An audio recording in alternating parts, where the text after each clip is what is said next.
एक समय की बात है। एक छोटे से गांव में एक बच्चा था। उसका नाम रामू था।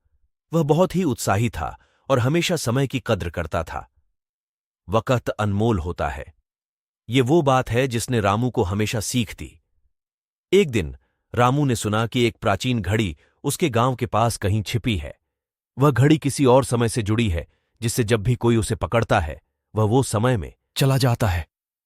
रामू ने तत्परता से उस घड़ी की तलाश की। उसने गांव के हर कोने में खोजी, पर घड़ी नहीं मिली। फिर उसने एक पुराने मंदिर के पास जाकर एक छोटे से छेद में उसे देखा। यह है।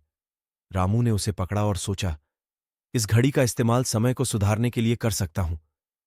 लेकिन जैसे ही उसने घड़ी को छुआ, वह अनजाने समय में चला गया। उसे लगा कि वह अब अपने गांव में नहीं है। यह कहां आ गया? रामू ने हैरानी से सुझाव देखा। उसने देखा कि वह किसी विदेशी राज्य में पहुंच गया है। वह जरा सा भी हिचकिचा नहीं। उसने सोचा, अब मुझे इस समय को सही करने का एक ही तरीका है, अपने उत्साह से इस समय को सजाना। वह एक स्थानीय विद्यालय में गया और बच्चों को सिखाया कि समय की महत्ता क्या है।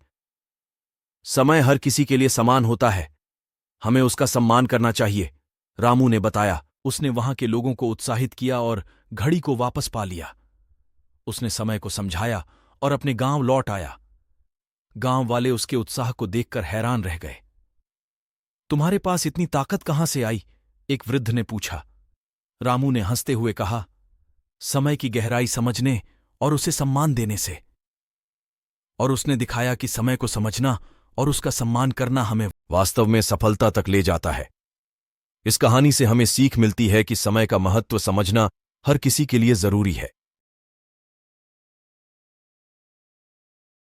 Like, comment, share and subscribe.